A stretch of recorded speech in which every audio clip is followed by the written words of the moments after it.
تو اس آیت میں درخت کا ذکر ہے، تحت شجرہ، یہ درخت حدیبیہ مقام پر تھا، اور چونکہ عظیم درخت ہے اس کے نیچے اللہ کے نبی نے بیعت لی تھی صحابہ کرام سے.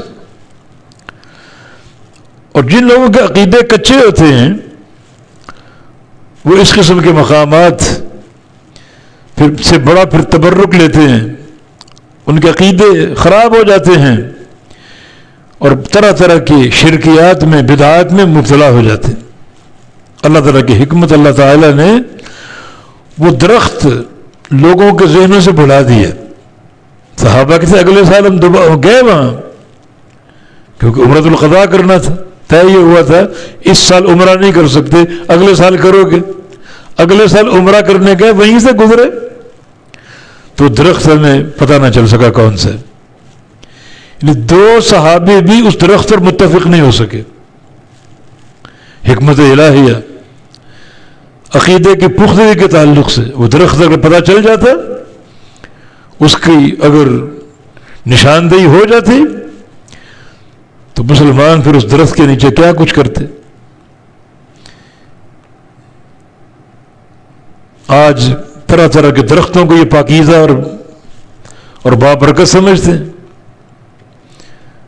ہماری یہ سرزمین سندھ، کبھی سندھ کی طرف جانے کا موقع ملتا ہے، طرح طرح کے درخت نظر آتے ہیں، اس پر لوگ دھاگے باندھتے ہیں، پٹیاں لپیٹتے ہیں، کپڑے باندھتے ہیں. اس درخت کو مشکل کشا مانا جاتا ہے. یہ درخت تو بڑا بابرکت تصور ہوتا کہ اللہ کے نبی یہاں بیٹھے تھے اور صحابہ سے بیعت لی تھی جہاد کی اور موت کی، تو مسلمان کیا کچھ کرتے وہاں. تو دین اسلام میں عقیدہ اہم ہے. اللہ نے وہ درخت ہی بڑھا دیا، اس کا پتہ نہیں چل سکا.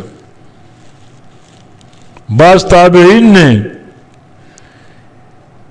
ایک درخت کی نشاندہی کر دی کہ یہی وہ درخت ہے.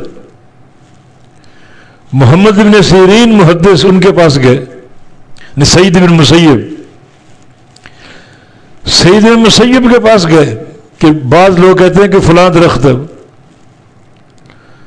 انہوں نے فرمایا کہ صحابہ تو اگلے سال اس درخت کا پتہ نہ چلا سکے، تمہیں پتہ چل گیا جنہوں نے دیکھا تک نہیں. جن صحابہ نے اس درخت کے نیچے بیعت کی انہیں پتہ نہ چل سکا اس درخت کا، اور تم بعد میں آنے والے بعد کی پیداوار تمہیں پتہ چل گیا، تم ان سے بڑے عالم ہو. جنہوں نے درخت کے نیچے بیعت کی انہیں پتہ نہ چل سکا اور تم نے وہ تلاش کر لی ہے. نہیں، بالکل نہیں، اس کا تعین ہے ہی نہیں. شریعت کو لوگوں کے عقیدے کی فکر تو جو نشان تک مٹا دی.